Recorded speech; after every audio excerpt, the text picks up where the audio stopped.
सभी शिक्षक साथियों को मेरा प्रणाम और पब्लिक फाइनेंस मैनेजमेंट सिस्टम के इस नए टॉपिक में आपका पुनः स्वागत है। साथियों, आपने कई शिक्षक साथियों ने डाटा अप्रूवर के आईडी से जो एक्सपेंडिचर बिल को अप्रूव करते हुए उसके प्रिंट पेमेंट एडवाइस भी प्रिंट आउट निकाल दी है और बाद में पता लगता है कि या तो गलत वेंडर जोड़ दिया गया है या अमाउंट किसी खाते में गलत ऐड कर दी गई है। तो ऐसी स्थिति में क्योंकि बैंक की जो एजेंसी की बैंक की लिमिट भी क्या डिडक्ट हो चुकी होगी, तो ऐसी स्थिति में हम अपनी अमाउंट को वापस कैसे लाएं और पुनः अपना एक्सपेंडिचर बिल सही तरीके से कैसे बनाएं, तो आज की वीडियो होने वाली है इसी पॉइंट पर।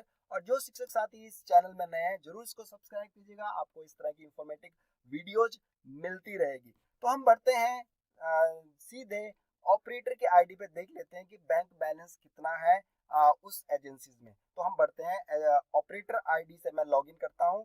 तो लॉगिन करते हैं ऑपरेटर आईडी से। मैं पहुंच चुका हूं ऑपरेटर डाटा ऑपरेटर के आईडी से। मैं ऐड न्यू करके देख लेता हूं कि मेरे पास कितना एक्सपेंडिचर है। तो मैं अपनी UK07 को सर्च करते हुए देखते हैं कि हमारे पास कितने अमाउंट है। तो आज की डेट है 5 तारीख 5 ऑफ मार्च और यहाँ पर अवेलेबल बैलेंस दिखा रहा है 0, क्योंकि हमने सारे एक्सपेंडिचर बिल क्रिएट कर लिए हैं।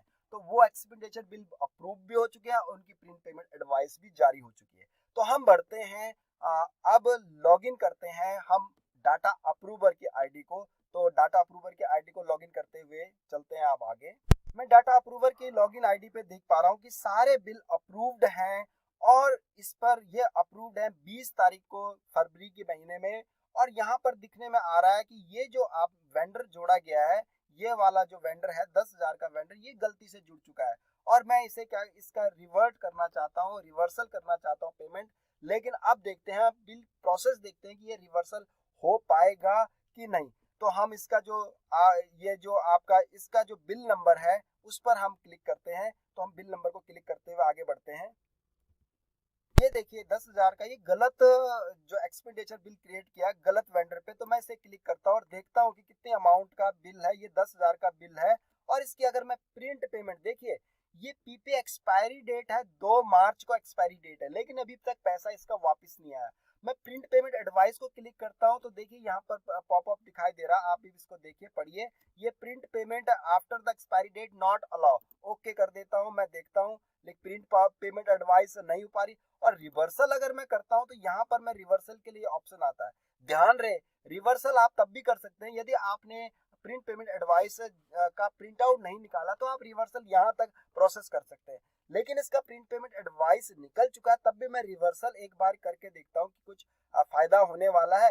रॉन्ग एंट्री लिख देता हूँ, मैं रॉन्ग एंट्री लिख देता हूँ, रॉन्ग एंट्री लिख देता हूँ और आज की डेट को मैं सिलेक्ट कर लेता हूँ। आज की डेट को ही सिलेक्ट करते हुए क्रिएट कर देता हूँ। तो देखो जो पॉपअप दिखाई देगा वहां पर आपको दिखेगा reverse is not available for e payment as of now. मतलब कि इसमें आपकी ई पेमेंट का आपने प्रोसेस कर चुके हैं, क्योंकि आपने प्रिंट पेमेंट एडवाइस जारी कर चुके, तो रिवर्सल अब पॉसिबल नहीं है।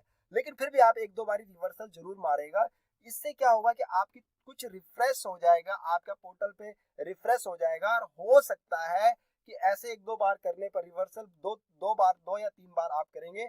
तो अब हम अपने बैलेंस को चेक करते हैं। मैंने ये रिवर्सल करने के बाद मैं वीडियो पॉज करके आधे घंटे का वेट कर रहा हूँ। तो मैं फिर डाटा ऑपरेटर की आईडी से लॉगिन करता हूँ और एक्सपेंडिचर पे फिर दोबारा से मैनेज करके ऐड न्यू करके देखने का प्रयास करता हूँ कि क्या मिला है। अब मैं डाटा ऑपरेटर को मैं क्लिक कर चुका हूँ, एक्सपेंडिचर बिल को मैं क्लिक कर चुका हूँ और इसका देखता हूँ। देखिए यहाँ पर जो मैं गलत बिल था वो रिफ्रेश कर करके बार बार ये टोटल अमाउंट क्या हो गया है, वापस प्राप्त हो चुकी है।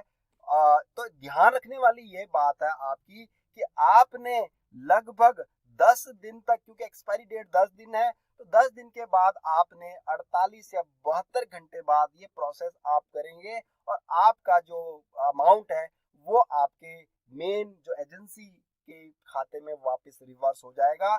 और देखिए 5 तारीख, क्योंकि 20 तारीख का हमने बिल जनरेट किया था फरवरी का, तो 20 और 8 28 और 2 तारीख को एक्सपायरी हो रहा था। तो 3 दिन लगभग के बाद हमारी को क्या मिल गया, अमाउंट वापस मिल गया। आशा करता हूं कि ये वीडियो आपके कुछ काम आएगी और घबराने की कोई आवश्यकता नहीं है। यदि आपने पीपीए बैंक तक नहीं दिया है तो आप सब अमाउंट वापस प्राप्त कर सकते हैं। Thanks and have a nice day.